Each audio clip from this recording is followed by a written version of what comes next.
Hello सबको। अगर आपको दिल को छू जाने वाली कहानियाँ पसंद हैं तो चैनल को सब्सक्राइब ज़रूर करें। मेरा नाम सुनीता है और मैं 25 साल की हूँ। वाह, क्या बताऊँ अपनी बारे में। मैं एक छोटे से गांव से हूँ, लेकिन अब शहर में रहती हूँ। मेरी आंखें काली काली हैं, जैसे रात की गहराई, और मेरे बाल लंबे लंबे जो हवा में लहराते हैं तो लगता है कोई जादू चल रहा हो। मेरा बदन, अरे वो तो थोड़ा भरा भरा सा है। जो चलती हूँ तो लोग मुड़ मुड़ के देखते हैं।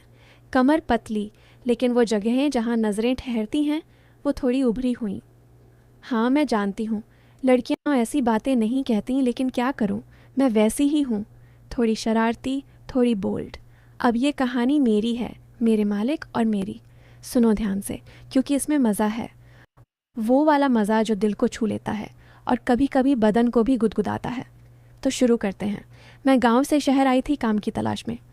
घर में पापा बीमार थे, माँ घर संभालती थी और छोटे भाई बहन पढ़ाई कर रहे थे। मुझे कुछ करना था। एक दोस्त ने बताया कि शहर में एक अच्छे घर में नौकरानी की जगह है। मैं गई इंटरव्यू देने। वो घर बड़ा था, 3 मंजिला, लेकिन अंदर से साफ सुथरा। मालिक जी मिले। उनका नाम राजेश है। उम्र करीब 40 की होगी। वो अकेले रहते थे। बीवी गुजर चुकी थी सालों पहले। कोई बच्चा नहीं। वो एक फैक्ट्री चलाते थे। अमीर आदमी, लेकिन चेहरे पर एक उदासी सी रहती थी। जब मैं अंदर गई तो उन्होंने मुझे ऊपर से नीचे देखा। उनकी नज़रें थोड़ी देर रुकी मेरी कमर पर और मैंने मुस्कुरा दिया। काम क्या क्या करना होगा, मैंने पूछा। वो बोले, घर साफ करना, खाना बनाना और जो भी ज़रूरत हो। उनकी आवाज़ में कुछ था जैसे कोई छिपा मतलब। मैंने सोचा शायद ये वैसा ही आदमी है जो नौकरानी को सिर्फ काम के लिए नहीं रखता। लेकिन मैं तैयार थी, क्योंकि पैसे अच्छे थे। पहला दिन। मैं सुबह 7 बजे पहुंची। घर का दरवाज़ा खुला था। मैं अंदर गई और आवाज़ दी, मालिक जी। वो ऊपर के कमरे से नीचे आए, सिर्फ बनियान और पजामा पहने। उनका बदन मजबूत था, जैसे जिम जाता हो। आ गई सुनीता। अच्छा, शुरू करो। किचन में सामान है, चाय बना दो पहले। मैं किचन में गई। चाय बनाते वक्त मैंने सोचा ये तो ठीक लगते हैं। लेकिन जब मैं चाय लेकर गई तो वो सोफ़े पर बैठे थे और बोले, यहाँ बैठो, थोड़ी बात करते हैं। मैं थोड़ा हिचकिचाई, लेकिन बैठ गई। उनकी नज़रें फिर मेरी तरफ और बोले, तुम्हारी उम्र क्या है, शादी हुई है? मैंने कहा, 25 नहीं हुई। वो मुस्कुराए। अच्छा, तो कोई बॉयफ्रेंड? मैंने शर्माते हुए कहा। नहीं मालिक जी, मैं वैसी नहीं हूँ। लेकिन मेरी आवाज़ में थोड़ी शरारत थी, जैसे कह रही हूँ कि शायद वैसी बन सकती हूँ। वो हंसे। चलो काम करो, लेकिन अगर कोई परेशानी हो तो बताना। मैं अकेला हूँ, तुम भी अकेली लगती हो। वो शब्द अकेली में कुछ था, जैसे कोई न्योता। मैंने सोचा ये तो शुरू हो गया, लेकिन मैं काम पर लग गई। उस दिन मैंने घर साफ किया। ऊपर का कमरा, जहाँ उनका बेडरूम था। बिस्तर पर चादरें उल्टी पुलटी, जैसे रात भर करवटें बदलते रहे हों। मैंने चादरें ठीक की और एक तकिया नीचे गिरा था। उसे उठाते वक्त मुझे लगा कोई देख रहा है। मुड़कर देखा, मालिक जी दरवाजे पर खड़े थे। कुछ चाहिए? मैंने पूछा। वो बोले, नहीं, बस देख रहा हूँ तुम काम कैसे करती हो।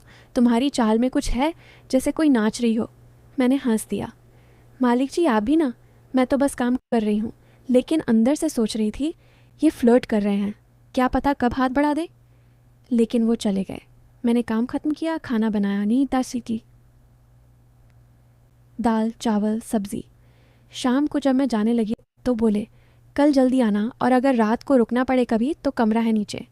मैंने कहा, ठीक है, लेकिन मन में सोचा, रात को रुकना, ये तो कुछ प्लान कर रहे हैं। अगले दिन सुबह आई। आज मैंने थोड़ी अच्छी साड़ी पहनी थी जो बदन से चिपकती थी। क्यों पता नहीं, शायद मज़ा लेने के लिए। मालिक जी नीचे थे, अखबार पढ़ रहे थे। चाय? मैंने पूछा। वो बोले, हाँ, लेकिन आज साथ में पीते हैं। मैं चाय लेकर आई और उनके बगल में बैठ गई। बातें शुरू हुईं। तुम्हारा गांव कैसा है? वो पूछते। मैं बताती, छोटा सा, लेकिन वहाँ लोग मिलजुल के रहते हैं। रातें शांत, लेकिन कभी कभी अकेलापन लगता है। वो बोले, मुझे भी अकेलापन लगता है। बीवी के बाद कोई नहीं। तुम जैसी लड़की हो तो घर में रौनक आ जाती है। उनकी आंखों में चमक थी। मैंने कहा, मालिक जी, आप अमीर हैं, कोई अच्छी लड़की मिल जाएगी। वो हंसे। मिल तो जाती है, लेकिन वैसी नहीं जो दिल को छू ले। तुम्हारी मुस्कान में कुछ है। मैं शर्मा गई, लेकिन सोचा ये तो पास आने की कोशिश कर रहे हैं, क्या आज कुछ होगा। लेकिन नहीं, वो उठे और ऑफिस चले गए। मैंने घर संभाला। दोपहर में मैं आराम कर रही थी, सोफे पर लेटी। अचानक फ़ोन आया उनका। सुनीता, घर में कोई सामान है क्या जो मैं भूल गया हूँ? मैंने कहा। वो बोले, वो नीला वाला बॉक्स मेरे कमरे में। मैं ऊपर गई, बॉक्स देखा। अंदर कुछ कागजात थे, लेकिन ऊपर एक फ़ोटो, उनकी बीवी की। मैंने फ़ोन पर कहा, हाँ मिल गया। वो बोले, अच्छा रख दो, और सुनो, शाम को मैं जल्दी आऊँगा, कुछ स्पेशल बनाना। स्पेशल? मन में ख्याल आया, शायद मेरे लिए। शाम हुई। मैंने चिकन बनाया, क्योंकि उन्हें पसंद था। वो आए, थके हुए लग रहे थे। वाह सुनीता, क्या खुशबू है। मैंने प्लेट लगाई। हम साथ बैठे खाने, बातें चलती रहीं। तुम्हें कोई सपना है? वो पूछते। मैं कहती, हाँ अपना घर परिवार, लेकिन अभी काम। वो बोले, मैं मदद कर सकता हूँ, तुम अच्छी हो, मेरे साथ रहो तो। वो रुक गए। मैंने पूछा, तो क्या? वो मुस्कुराए। कुछ नहीं, बस यूं ही। लेकिन उनकी नज़रें मेरे गले पर, जहाँ साड़ी का पल्लू थोड़ा सरका था। मैंने ठीक किया, लेकिन धीरे से। लग रहा था बस अब कुछ कहेंगे, लेकिन नहीं। वो उठे और बोले, अच्छा सो जाओ, कल देखते हैं। मैं घर चली गई, मन में सस्पेंस। क्या कल कुछ होगा? ऐसे ही दिन बीतते गए, हर रोज़ थोड़ा थोड़ा करीब। एक दिन मैं किचन में काम कर रही थी, सब्ज़ी काट रही। वो पीछे से आए। क्या बना रही हो? उनकी सांस मेरे कंधे पर लगी।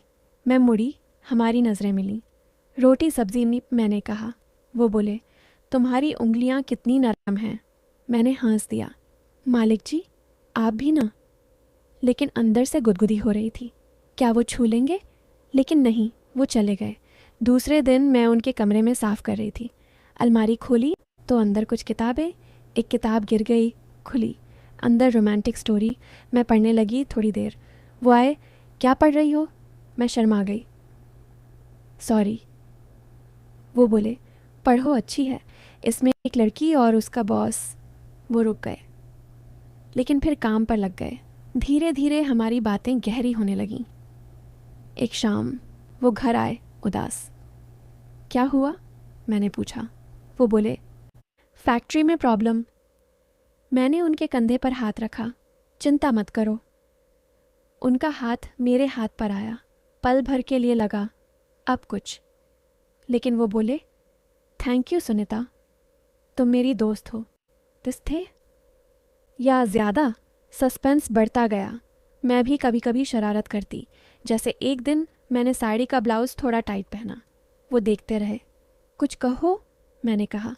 वो बोले, तुम खूबसूरत लग रही हो। मैंने कहा, शुक्रिया, लेकिन आप भी हैंडसम हो। हम हंसे, लेकिन आंखों में कुछ था। फिर एक दिन कुछ अनोखा हुआ। मैं घर में थी और बाहर से एक आवाज़ आई। कोई गाना गा रहा था। मैं बालकनी में गई। नीचे एक लड़का गिटार बजा रहा। वो मेरे गांव का था, नाम विक्रम। वो शहर आया था पढ़ाई के लिए। सुनीता, वो चिल्लाया। मैं नीचे गई। हम बातें करने लगे, पुरानी यादें। मालिक जी ऊपर से देख रहे थे। शाम को बोले, कौन था वो? मैंने कहा, दोस्त। वो बोले, दोस्त या? मैंने मुस्कुरा दिया। जैसा आप सोचो। वो थोड़े जलन से लगे। अब कहानी में ट्विस्ट आने लगा। विक्रम रोज़ आने लगा, लेकिन सिर्फ बातें। मालिक जी देखते और उनकी बातें मेरे साथ ज़्यादा पर्सनल होने लगीं। सुनीता, तुम्हें क्या पसंद है, गिफ्ट लाऊं? वो पूछते। मैं कहती, नहीं, आपका साथ काफ़ी है। लेकिन लगता था वो कंपटीशन फील कर रहे हैं। एक शाम विक्रम आया और हम पार्क में घूमने गए। मालिक जी घर में अकेले। जब मैं लौटी, वो वेट कर रहे थे। कहाँ थी? आवाज़ सख्त। मैंने कहा, दोस्त से मिली। वो बोले, मैं तुम्हें पसंद करता हूँ सुनीता, ज़्यादा। दिल धड़का। क्या आप कन्फेसन? मैंने कहा, मालिक जी। वो बोले, राजेश कहो। लेकिन मैं चुप। फिर बोले, सोच लो, मैं तुम्हारे लिए कुछ भी कर सकता हूँ। रात भर सोचती रही। क्या वो सिर्फ बदन चाहते हैं या दिल? अगले दिन मैंने फ़ैसला किया। विक्रम से मिली, बोली तुम अच्छे हो, लेकिन वो समझ गया। शाम को मालिक जी से बात की। राजेश जी, आप अच्छे इंसान हो, लेकिन मैं नौकरानी हूँ। वो बोले नहीं, तुम मेरी ज़िंदगी हो। लेकिन फिर ट्विस्ट? मैंने कहा मैं शादी करना चाहती हूँ, लेकिन सही तरीके से। वो मुस्कुराए, तो कर लो, मैं मदद करूँगा। क्या मदद? फिर पता चला वो मुझे बहन जैसा मानते थे। उनकी उदासी बीवी की मौत से थी, लेकिन वो अकेले थे। विक्रम उनका भतीजा था, जिसे उन्होंने मेरे पास भेजा था टेस्ट करने। मैं देखना चाहता था तुम कैसी हो। अब मैं तुम्हें विक्रम से शादी करवाऊंगा और घर दूंगा। मैं रो पड़ी। वो अच्छे इंसान थे, सब कुछ प्लान था दोस्ती का। अब शादी हो गई, विक्रम और मैं खुश। मालिक जी हमारे साथ रहते हैं जैसे पापा। क्या मिस हो गया? लेकिन अंत में वो भी कहेंगे अच्छी स्टोरी, क्योंकि प्यार असली होता है, न कि सिर्फ बदन का। दोस्तों, अगर आपको ये कहानी अच्छी लगी तो चैनल को सब्सक्राइब करें, शेयर करें और वीडियो को लाइक करें, शेयर करें। Thanks for watching.